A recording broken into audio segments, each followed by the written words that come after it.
Good morning, good afternoon, and or good evening. You are watching Nubs Collection, a YouTube series dedicated to the cataloging and review of every game in my physical media collection. As always, I am your host, Victory Nub, and today we're taking a look at WWF War Zone. Developed by Iguana West, published by Acclaim Entertainment, and released in the United States on August 11th of 1998. This is the Nintendo 64 version of the game, with Game Boy and PlayStation versions of the game releasing a few weeks earlier. Warzone was the very first 3D polygonal game to be developed using the WWF license, following a pair of 2D titles developed by Midway and Sculptured Software, namely WWF WrestleMania the arcade game and WWF In Your House, which both approached the gameplay like a Mortal Kombat-style fighting game. Warzone was the first game built around the WWF's Attitude Era, in which the brand would shift away from the family-friendly format of the Golden Era and New Generation eras, and more towards teen and adult-oriented entertainment. The release of the game coincided with the rise of emerging stars in Stone Cold Steve Austin and The Rock, as well as stables like Degeneration X, The Hart Foundation, and the Nation of Domination. The development of Warzone featured a massive expansion of each wrestler's individual movesets, featuring signature moves as well as finishers, and allowing players to perform moves and holds from ready position, in tie-up, from behind a wrestler, running towards or attacking a running opponent, while the opponent lies prone, in and by the turnbuckle, and from the top rope. The team in Acclaim made use of a tech originally developed for NHL Breakaway called Soft Skin, which allowed them to render character models without the usual seams or disjointed polygons that were synonymous with characters of that particular console generation. While the game was in development for roughly 18 months, a number of wrestlers on the roster left or were released before the game reached shelves. Bret Hart and the British Bulldog would both leave in late 1997 to sign new contracts with WCW. Ahmed Johnson left in early 1998 due to a family death and claims of racist behavior within the organization, and Shawn Michaels retired in 1998 following a lower back injury that resulted in 2 herniated discs and a crushed third disc. Michaels would of course return to wrestling a few years later, but this first retirement also coincided with his lingering addiction to painkillers. Warzone sold surprisingly well, no doubt boosted by the rising stock of professional wrestling in the late 90s, selling 3 million copies between the PlayStation 1 and N64 versions. Acclaim would produce one more title, WWF Attitude, in 1999 before their license with WWF expired. Critically, the game was hailed for its solid graphics, expanded move list, and impressive Create a Wrestler mode, but panned for its lackluster single-player options, spotty collision detection, and static cutscenes, which may be a PS1 exclusive issue because I don't remember there being any cutscenes in the N64 version. They might be talking about the challenge mode, which we'll take a look at while we're playing the game today. Warzone was nominated in 1998 for Console Fighting Game of the Year during the second annual Interactive Achievement Awards, but rather poetically lost out to a game from WWF's rival wrestling promotion of the time, WCW NWO Revenge. That's all the notes that I had. Let's go ahead and get it started. Would also note that they did actually go out of their way to get a couple of character grunts and groans during the wrestling that you see in the game. So when you hear someone making noises, it usually is the actual wrestler who is making those sounds. Let's see what they got for settings. Whoa, whoa, whoa. They default to mono? No, you have to do sweet. Stereo sound, brother. All right, and I want to actually look good today, so we're going to put it on easy.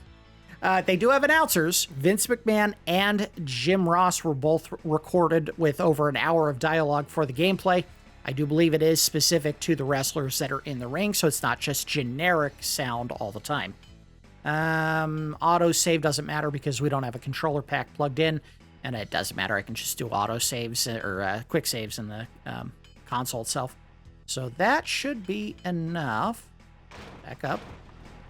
Controller config. All right, so punch, kick, tie up, block. I didn't know there was a block move in this game. It's been 20 years since I played this. Climb and run. Okay, well, that's fine. I don't see anything I need to fix there. Turn my headset down a bit. It's a little bit high. There we go.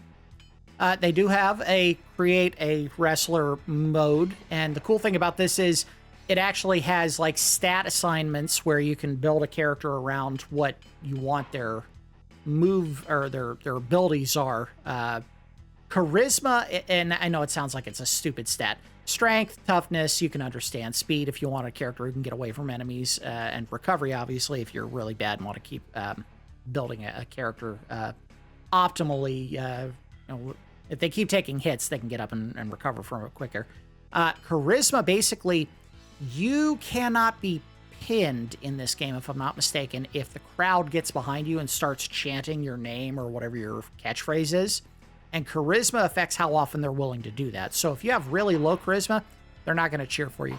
If you give it the max possible charisma, they'll cheer for you like after you do one or two completed moves or successful moves, and they'll just lose their minds. So the cool thing is they have certain challenge markers or goalposts that you have to hit while you're playing as a creator wrestler. And every time you complete them, you get additional stat points you can add to your character. So if you just left it very generic like this, 5, 5, 5, 5, 5, 5 across the board, and you complete challenge mode, I think they give you like 4 attribute points. If you complete Royal Rumble, they give you like 2 or 3. If you complete or win a championship belt, you get a couple of points. So they give you opportunities to make your character not just a bland nobody. You can make them whoever you want them to be. And you can also give them theme music. I will say right now, I did test the cart a little bit before we got started today to make sure it was still working. And the music is all MIDI soundtrack. So you are not getting the highest quality audio for any of the wrestlers. All right, let's go ahead and pick. We'll just do a standard versus. Challenge mode requires you to go through a gauntlet of wrestlers. So, I see there's a gauntlet mode there. But basically, every time you beat a wrestler, you go up a chain of other wrestlers before you get to the very end and win the championship, obviously. And I think while you're playing through challenge mode, there are grudge matches that'll pop up where someone who, for whatever reason, doesn't like you will come out and like have a grudge match to interrupt your progression up the chain towards the championship. So we'll just do a standard versus mode where I think you can pick whoever you want. We'll be Stone Cold.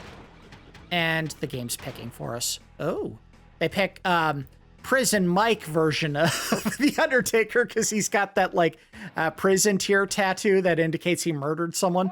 Okay, dude. Man, look at that crowd. So lively. We have a great match for our fans tonight. Steve Austin is the toughest SOB in the WWF. Look at that ice cold stare at Austin. Can I move? The man from the dark side, The Undertaker. That tombstone will seal your doom. Okay, so let's say you don't have any idea what you're doing. You can actually go into the pause menu and look at the entire move set for any of the characters. You can see what they do just from a regular ready position, I think. You can see a different set of moves if you actually go into tie-up. If you're running, you can see a different set. If you're on the top rope, you can see a different set. So they give you all the options in the world to see what you can do. Oh, no. Got him. And we are going to try to do a finisher today because I want to finish this guy off. No. Oh, he got me. Owie. Oh, backbreaker. All right. Let's see what I can do to him while he's on the ground. I don't remember Stone Cold having a falling headbutt. I'm not saying he doesn't. I'm just saying I don't remember it. But let's see it. Yeah, sure. He would never have done that. He's not the kind of person who treated his head like it was a battering ram. Oh, there we go. That's one of his moves. He definitely did that a ton. That was like his big signature was when he was trying to take over a match. He'd run into the ropes and then like jump on somebody. Oh. How do I do a tie-up again? Oh, no, well, obviously. Oh, come on. Huh? I don't know. I'm just mashing buttons. Hold on. Don't tell me he doesn't have moves available. There we go. High up is... left. Okay. Single arm DDT. Locked together. I didn't do that right. Oh, maybe I did.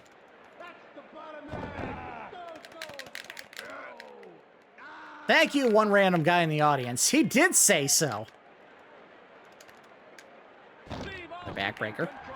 Gotta go with the moves that you can control. Oh, there we go.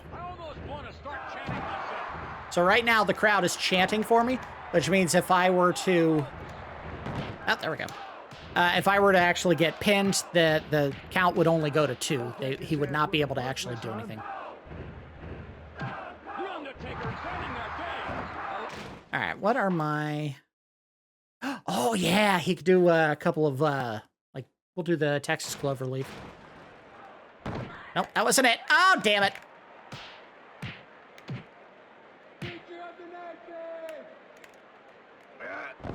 Nice fall-away slam. That was not really his thing. What do we got from the head? Reverse chin lock. Let's do... yeah, let's do that. Let's, it's... I'm guessing yellow is the button combination. It's kind of hard to tell what they want you to do there. It's got to be... well, I don't know. There we go. Steve Austin has him where he wants him. And I don't think you can speed up or slow down how much damage you're doing when you do that move. Steve Austin. Oh! He kicked me from behind and I fell into his foot. Off the ropes. I felt that Oh, I didn't mean to do that, but whatever, it works. That's what it's all about. Oh, hell yeah! I don't think you can see the finisher until you actually get to the end of, like, their bar. Like, you have to... there we go, that's what I wanted. I tried to knee him on the ground. Oh! Jockeying for position. How do I throw him? I could get in there and wrestle. Ouch. What does that mean, Vince? Texas Cloverleaf, so it's down up A, right? There we go. Kind of. He might lose. I don't think he will, but if I get it to all the way to the end, I think you actually get the submission. Against the ropes. Into the ropes. Is there a does he have a drop kick? Apparently not. Look out. Ow! You can get out of the ring if you want and mess around down here. I think there are weapons, but if you use it in a match where weapons aren't allowed, you actually get DQ'd. This game doesn't have refs in the ring that you can mess around with. Oh, what the hell was that? That is definitely not something Stone Cold would have done. He was not a guy who would go doing high flying spots ever. I think he lost a lot of his zip because of his neck injury, which I'm pretty sure if people were familiar with Stone Cold around that time, he had a match with Owen Hart where Owen Hart did a pile driver and it actually broke his neck. And unfortunately, he became a lot more cautious as a wrestler after that. Don't take his ass whipping personally, son. All right. I think we can do the stun now. How do I do your stunner? Stunner. I might have to look it up. I don't remember if they say, because I do have a move list pulled up here. I had one pulled up here. Hold on. Move list. How do you do your finisher? Left, up, left C, and down C. Let's see if I can do it.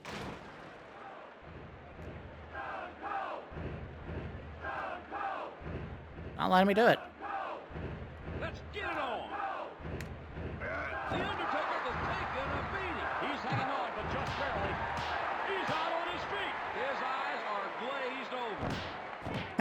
Chop him in the face.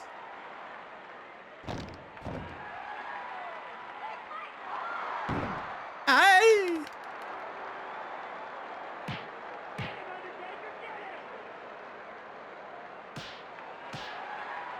The Undertaker is on Dream Street. I hope Nope. he survives this.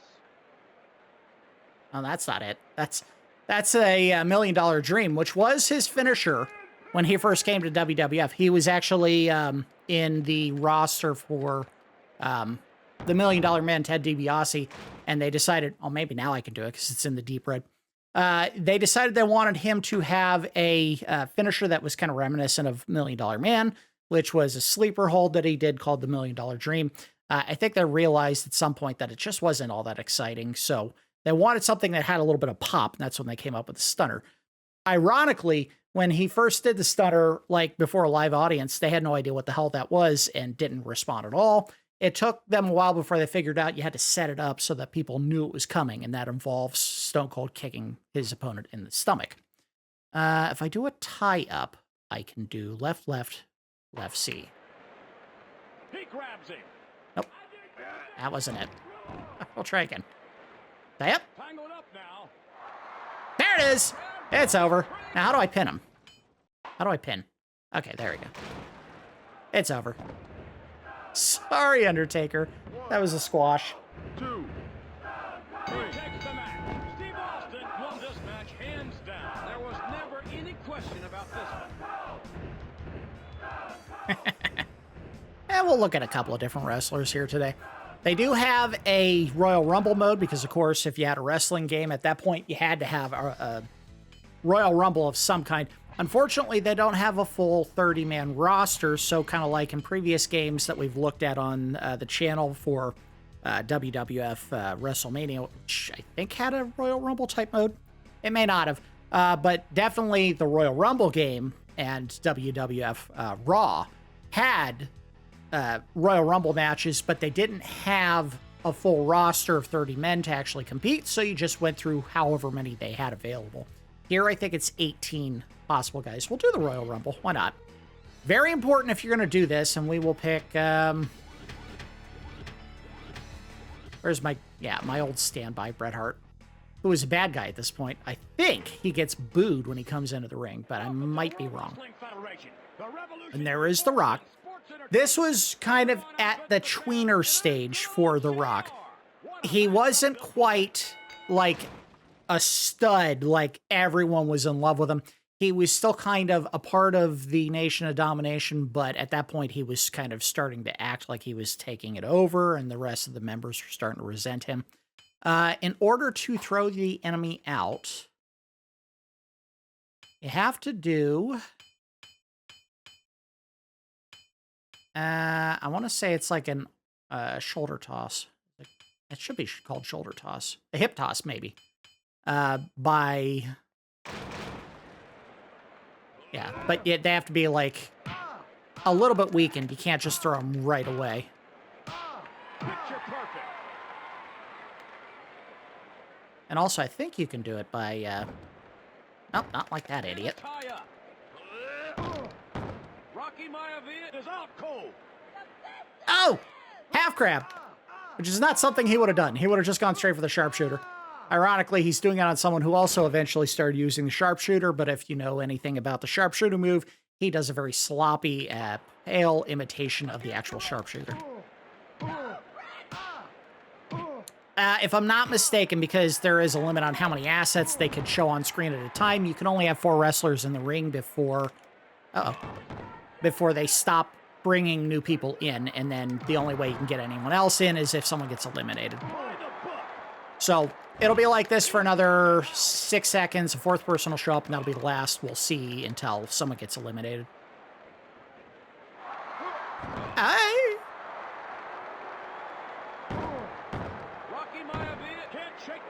Now, my lasting memory of this game, not a bad game by any stretch of the imagination, but like one of the things that I will always remember about this game is Goldust has some of the most bizarre pain grunts of any character in the entire game, and it's not even close. Like, he just makes these very audible, like, sexual sounds. You might hear some here.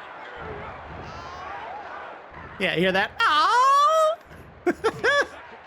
Hey, we're supposed to be on the same team, Bulldog. God damn it, Davey boy. Do I gotta carry you through SummerSlam again? Also, they have some great chants when people are talking about The Rock. They'll go, Rocky doesn't suck, you suck.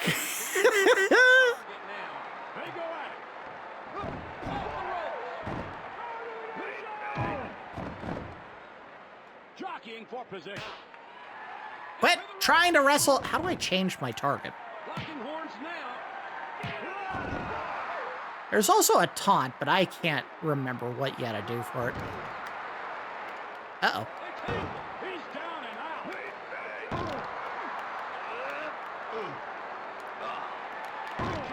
out. And wrestling is certainly not without stories of kind of tragedy. In the case of British Bulldog, a lot of his career was also sidelined by a pretty severe injury. He ended up getting a back injury because he was slammed onto like a trap door inside the ring during, I think it was their, what the hell do they call it? In WCW when they had the two rings next to each other. War Games? They had a War Games spot where he was supposed to take a back bump onto the mat, but unfortunately they didn't know where they were in the ring, and he took it on top of a trap door. It messed up his back, and he became addicted to painkillers, which is kind of a recurring storyline with a lot of wrestlers. Unfortunately, they get an injury that they cannot shake, and they end up just abusing, opioids and other stuff to try to deal with the pain. Kurt Angle had many issues, particularly with his neck, that were a result of, abuse and not really doing the best job taking care of it. And for the longest time when he was in TNA, he was using... Uh-oh, I'm out. And now the game just continues without me, so I can just ramble on. Yeah, he also had a lot of problems with his neck and became addicted to Vicodins, or Percocet, rather. And that's when he was being called Perk Angle or something like that. Ahmed Johnson, kind of a sad case because, while, yeah, he says he left because of certain racist activities that were going on within the organization, he also had a pretty severe kidney injury and some other injuries that were what a lot of people said were a result of him just being a pretty sloppy wrestler. He was big, he was very strong, but unfortunately he was very stiff when he wrestled.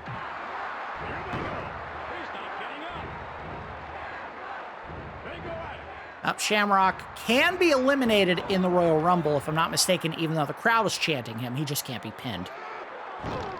There's also a taunt move in this game, but I, for the life of me, can't remember what the combos are. I've talked about this before on the channel. I started watching wrestling around the time of the end of the Golden Era, so that would be around the time that Hulk Hogan kind of lost his shine a little bit. He was a draw, but he wasn't at, like, the top end of his draw when he was, in, like, the mid-'80s and everything was Hulkamania. I started watching around 90, 91. The first event that I remember seeing, like, when it came out live, would have been the Royal Rumble in 92, I want to say. It was the one right before WrestleMania 8. My lasting memory around that time would have been the fact that we had, when they were building up for WrestleMania 8, there was a live signing that was happening with a bunch of wrestlers, and my sister went up there to get a signature from, I think it was Ric Flair was there. And unfortunately, we know this now, a lot of wrestlers, because of how loud things get in the arenas, basically night after night after night, and the fact that they take a lot of head injuries that can result in ruptures to their eardrums, end up having hearing issues later in life. Ric Flair was no exception. He was very hard of hearing. My sister, my older sister, went up there to get the signature for me and my sister, my younger sister, and at the time, she asked for what our names were, or Ric Flair asked for what our names were, and my sister said David and Angela. He heard David and Andrea, so we have a poster Signed by Ric Flair to David and Andre. Hey, you know, he signed it. He personalized it, which was very nice. Nowadays, you probably got to pay an extra $100 for something personalized, but I have a poster signed by Ric Flair. So it was also around the time that I believe Shawn Michaels first turned heel against Marty Jannetty. That was right before the Royal Rumble, around that time. I think that was the Royal Rumble that Ric Flair actually won, coming out as number 2 or number 3 in the Royal Rumble. But I watched basically from that time, whenever they had stuff on TV, because I think they started Raw in 93, 94. And I watched that all the way up through, I'd say about halfway through the Attitude Era, and that's around the time that I started taking classes at a community college locally, as well as going to 4-year college, and I just didn't have time to watch wrestling anymore, and it just kind of fell off. We are recording this a couple weeks after the retirement of John Cena. I missed his entire career. I only just started watching again in the last year or so when he was well past his prime. He did the best that he could to keep up, but it was very clear that he could only do certain things in the ring. And this is another example of just kind of the toll that wrestling takes on wrestlers' bodies. John Cena, and it's only kind of really been highlighted in the last couple of months or so, he really has problems standing up straight. If you ever watch video of him just walking somewhere, he has this forward hunch because he can't like stand up straight anymore from all the back bumps that he's taken. It's sad. And I get it. There are people who think, oh, he looks so good in the last couple of matches that he had before his retirement. I don't see why he can't keep doing this forever, but you also don't see what it takes guys to get out of bed in the morning after taking this kind of physical abuse on a day-to-day basis. And he was clearly ready to be done. I mean, it's for the best that if he cannot do what he used to be able to do, that he go ahead and retire now and save his body for, you know, whatever acting career he's going to have after this, instead of trying to keep extending it on and on forever. I watched the match. I thought it was okay. It wasn't a highlight of either wrestler's best moves. Gunter is not exactly a master technician by any stretch of the imagination. He can do some stuff in the ring, but I think he relies too much on brute physicality. And to be honest, the sleeper hold is a very boring finishing move, so I can understand why people are upset. It was not a fun way to watch the quote-unquote greatest of all time go out, but I guarantee you he had as much input on how that match played out as anybody within the organization. It was his final moment in wrestling. I bet you he sat down with Gunter and said, this is what I want to do in the match. Let me know what you want to do. We're going to finish with you putting the sleeper hold on me and me tapping out. And he was like, yeah, sure, whatever you want, boss.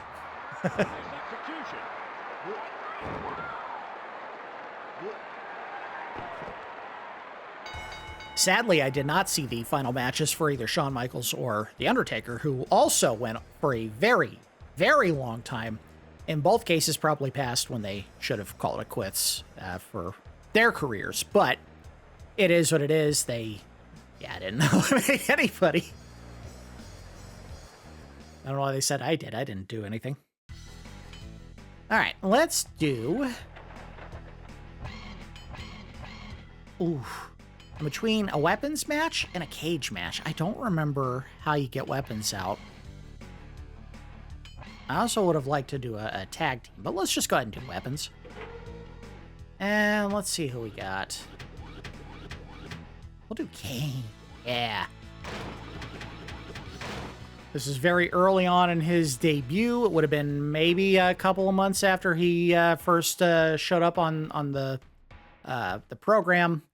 Obviously, this is not his first appearance in the WWF. If you know anything about Glenn Jacobs, the guy who played Kane, he also played a character named Isaac Yankem DDS for a while, where he was literally just a dentist wrestler. I feel sorry for guys like that who their entire gimmick is that they have gross teeth, because basically in order to have gross teeth, you have to put stuff on your teeth to make them look gross. Sit down. How do I get this? There we go. No! No! Get the hell out of here, you son of a bitch. I want out of the ring. Get out of here. I picked the worst guy to try to go grab weapons with because I'm not going to win the runaway fight here. Damn it. I should have picked someone faster. Oh, sit down. Come on, get back up. Okay, that worked too. Hit his ass. Oh! Hit him again. Hit him again. Hit him again. Ah! I don't want to wrestle you. I want to beat your ass with, like, chairs and stuff. There is a table. I don't remember how it works. I think you can throw people into it, and that's about it.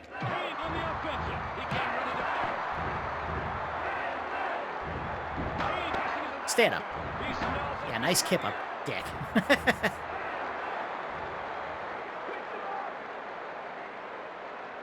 Ken Shamrock, kind of a boring wrestler until he had his gimmick, which was that he would just snap in the ring and, like, go berserk.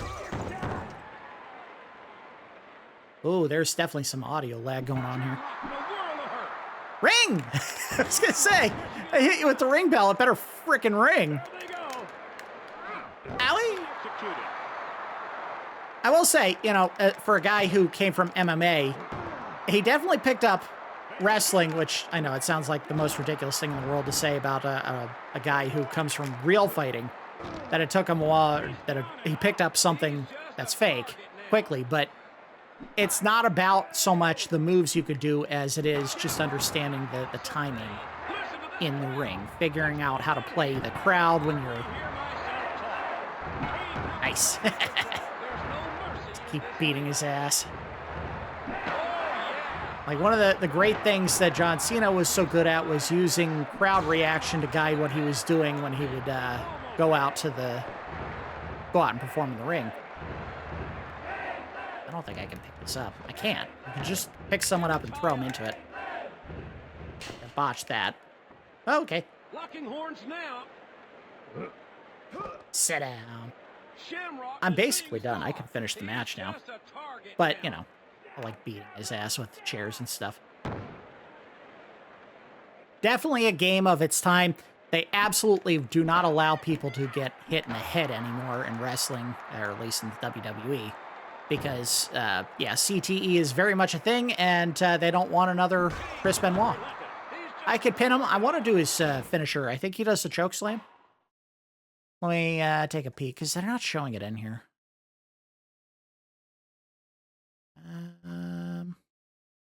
Kane. No.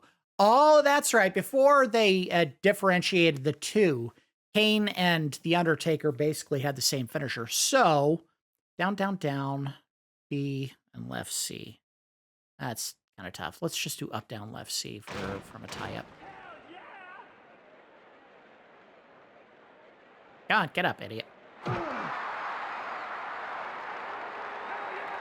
Oh, don't you dare try to mount a comeback. Let's get it on. There it comes. And it's over. Oh, he does the arms crossed over the chest finish, too. Well done, Kane. Or should I say Mayor Jacobs? I don't think he stole Mayor.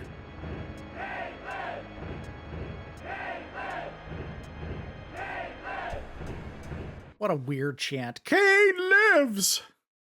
It's just not... It's not evoking what I think they thought it was going to evoke. So, the cage... If I recall correctly, it does play just like a cage match would, which is... This is before Hell in a Cell became a thing. The only way to win... I don't think there was a door for the cage matches yet. So you had to go up over the top and then climb outside and touch the ground in order to win the cage match. I don't think you could do pins in this version. But I don't remember. I think at this point Mankind had his mandible claw move. It wasn't the version where he was dressed like a sloppy businessman and using a sock as part of his getup. He was still pretending to be demented. Yeah, you can see the finger covers there.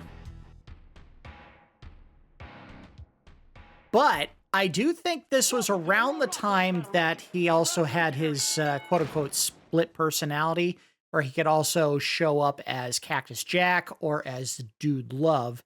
And in fact, there is codes in the game where you can actually unlock those alternate outfits for him. They wrestle the exact same. There is no difference.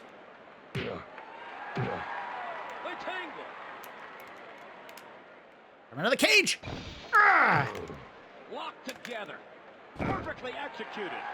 Here's the tie-up. Unfortunately, you cannot do a jump off the top of the cage, the announce table. Why do I keep doing that? I don't want to. There we go. Ah. There we go. Mankind is unrelenting. He smells a victory here.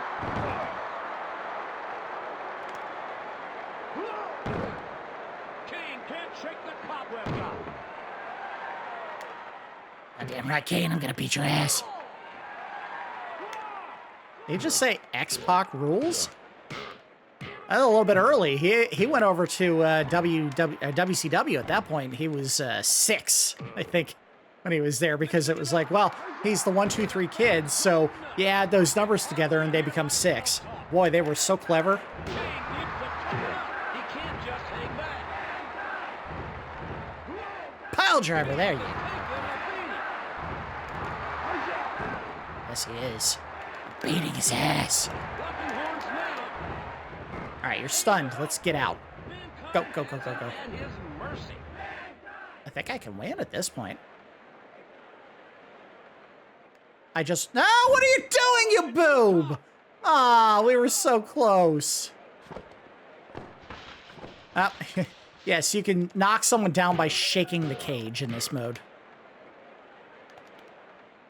It may be one of those things where they have to be lowered to, like, red before you're allowed to leave. Tangled up now.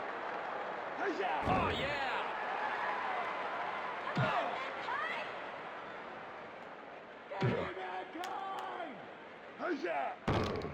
He's begun his ascent. Now get over. Down. Ah, you doofus.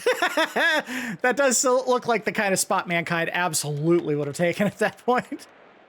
Mick Foley, not the smartest of wrestlers when it came to self-preservation. Jockeying for position. Mankind continues the punishment. If he keeps this up, this match is over. Kane loses his grip. Well, let's see what else he has. Oh, crap. They're not going to let me see it until he's back on his feet. All right, so.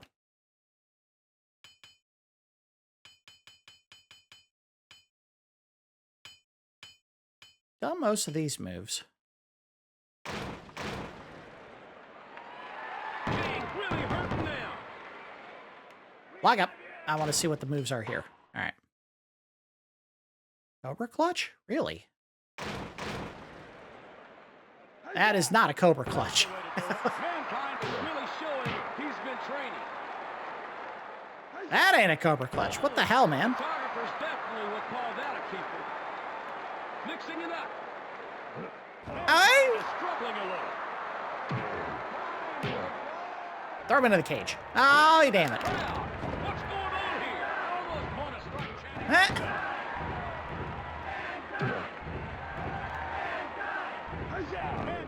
The great thing about this game is if you're really terrible at doing the buttons, you can literally just mash keys and you usually can accomplish what you're trying to do. No, what are you doing, you tit? King is getting the worst of this one. Here they go. King in a house of pain. Looks like his luck has just run out. They hook it up. Look out. In the tie-up.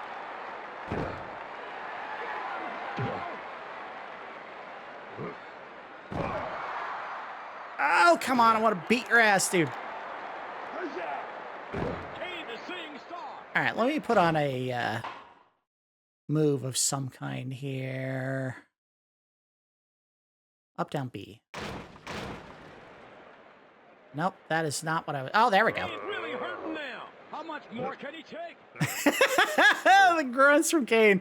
Oh, I'm disappointed they didn't do the trachea thing where he used the voice box when he was pretending he didn't have a voice. Where he sounded like this.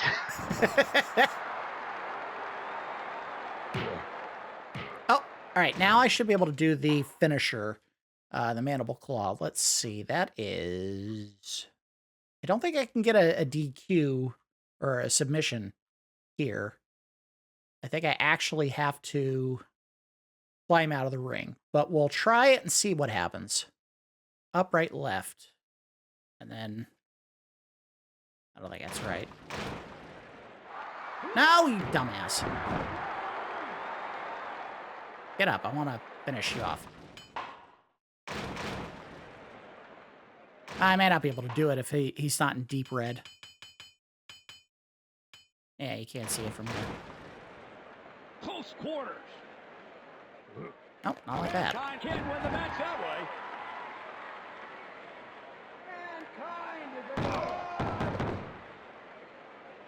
They hook it up.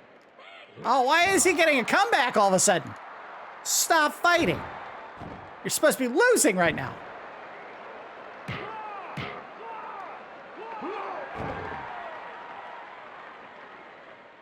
Don't run to the cage, idiot. They tangle. Uh-oh. King picks up the pace. Oh, did they? Thanks, JR. And the fans go All right. nuts. Do they show it here? They do not. They show it here. They do not.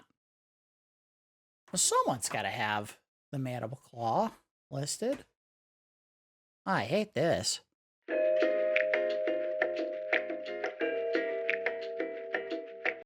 Right, left tie up. All right. There it is. How did he do it through the mask? Don't ask questions.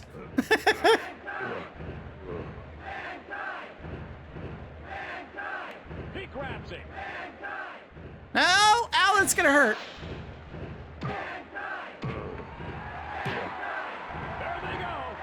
Just keep jamming it in his mask. Tap out, you bitch. It's a really good way to get your health back. Here's the tie-up. And he's got none left. He is toast.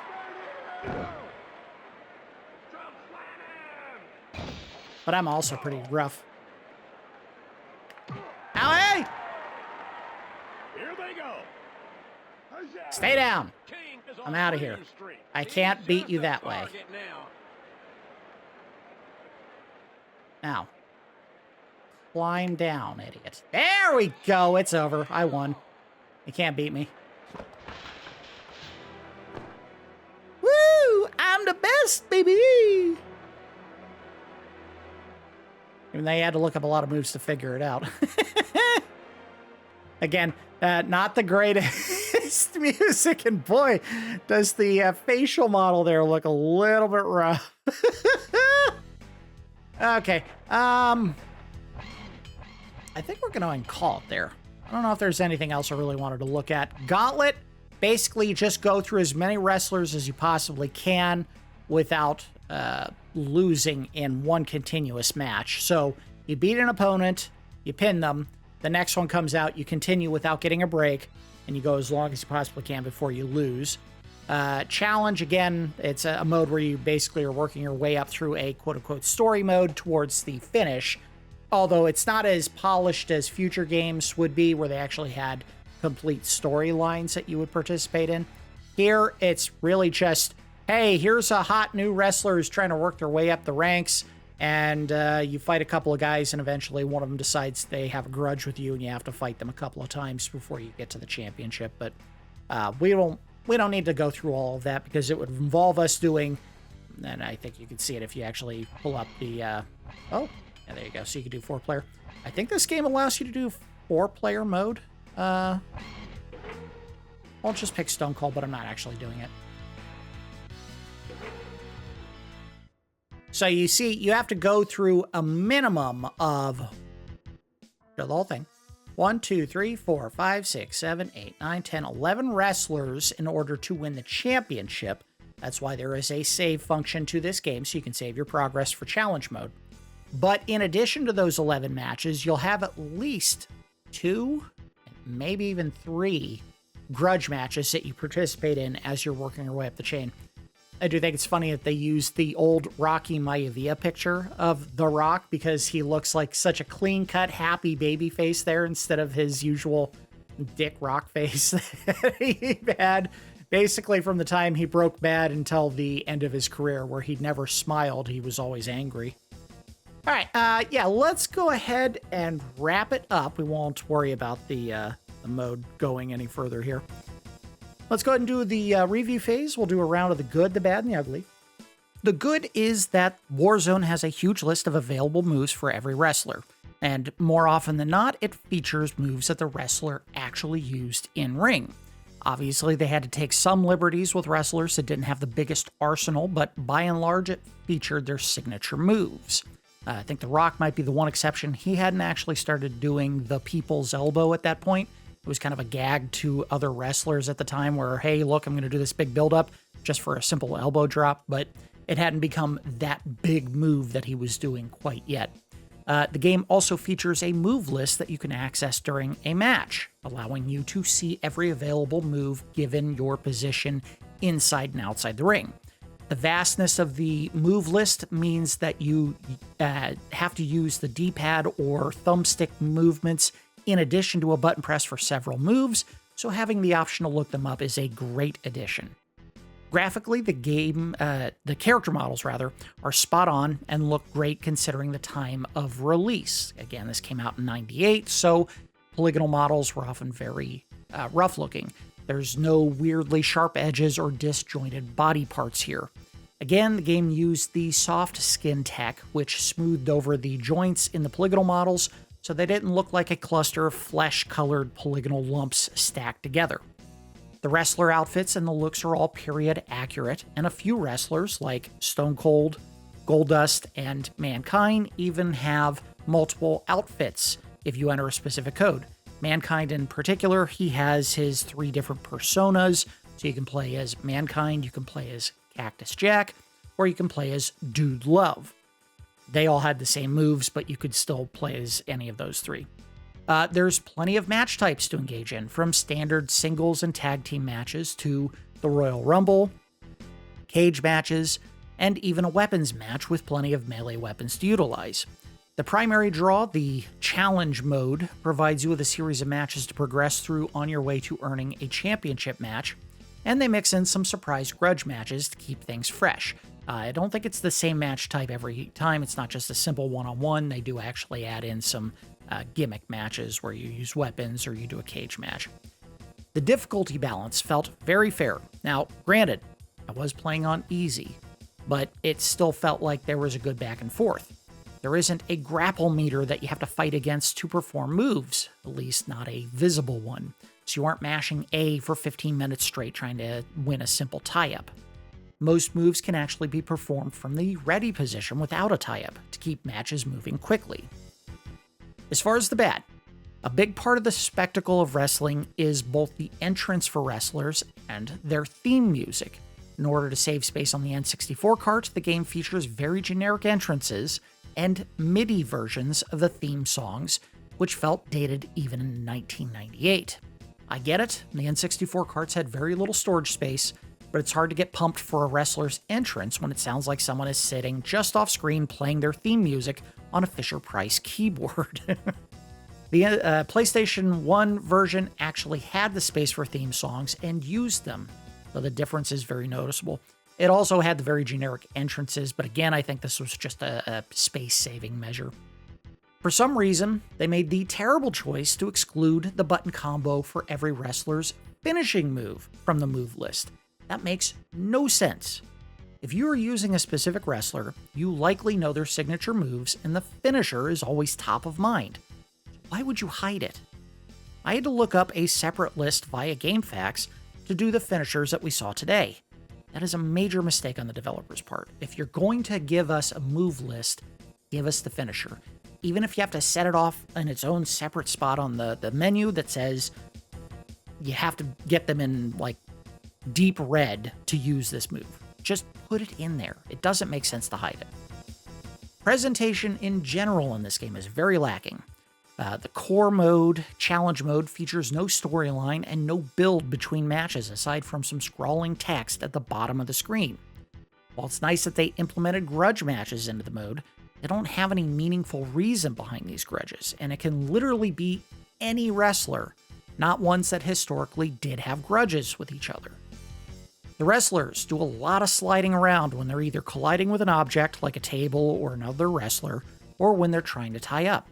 It results in wrestlers drawing together like a pair of human-shaped magnets, and it breaks immersion. Snapping to the correct position for the tie-up may not have been a much better look, but they're not wrestling on ice. Enough sliding around, please. The crowd in the background is static aside from a flashing bulb here or there, which makes it feel like you're wrestling in front of nobody. And while that may have been fine for the pandemic years back in the early 2020s, this was 1998, and those crowds were dynamic and usually had a ton of signs. Where are the signs? I want some borderline offensive messages in the crowd. Or skulls with Austin 316 written on them. Nothing. Might as well have just been sitting on their hands at that point. Small complaint, but I think it's important enough to add it to the bad. Where are the refs? The Attitude Era was maybe the biggest time for refs taking bumps, so their absence really sticks out. The game allows run-ins if you enter a specific button combo, but because there's no ref to distract or knock down, it automatically triggers an immediate DQ, so why bother putting run-ins in the game at all? They should have had a ref there that you could either distract or knock down. As far as the ugly, while the overall movement system looks great thanks to the use of motion capture, there is a strange wrestler-wide ready stance that they use that looks very stiff and robotic. They probably shouldn't have used it. Basically, the wrestlers all look like they're walking around the ring doing a lame version of the robot. That's not how wrestlers move. That's not how normal humans move. They should not have used that stance. Speaking of wrestler model oddities, they did full body scans of every wrestler to get skin tones and musculature correct, but most of their faces look off, like someone was stretching their face over a round bulb. Some are better than others, and then there's Mankind, which desperately needed another pass. That was awful. While I greatly appreciate the move list being accessible while it's paused, it is finicky, only showing what moves you can currently perform, and if you're trying to stand up, entering or exiting the ring, or climbing the ropes, the menu shows you nothing. That stinks. I wish they had just showed all the moves at all times and separated them into menus based on body positioning. But again, you have a move list in game, so that is a minor issue. The pin count goes very slow. Like someone should be screaming about ref interference right now slow. It was probably done to give players more time to mash buttons to initiate the kickout, but for the person performing the pin, it feels like a lifetime. There is a cadence that fans are used to, and this feels way off. It is just way too slow. They needed to speed that up. All right, let's go ahead and give the game a final score. We do our score in Randars, 1 to 10. By comparison to games that came before on the NES, Sega Genesis, Super Nintendo, and other older systems that I can't necessarily can't speak to really, this game feels like a massive leap in terms of graphics and controls. The matches feel fairly balanced, and again, yes, I was playing on easy, but it still felt like there was a reasonable back and forth in each match, not just me manhandling the opponent for 5 minutes straight.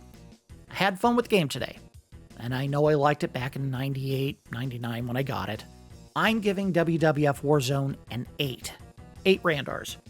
The game certainly has issues, but they aren't game-breaking. The presentation was limited, which didn't help in showcasing each wrestler's signature personality. We all know around this time in 1998, Stone Cold was cantankerous, The Rock was arrogant, Shawn Michaels and Triple H were crude, Goldust played up the androgyny, and Bret Hart and his brothers were all anti-American. without the entrances or story segments, you lose some of that. I get it. They wanted the game to be playable beyond that specific period in time, but without any of the angles, it feels very plug and play in terms of rivalries.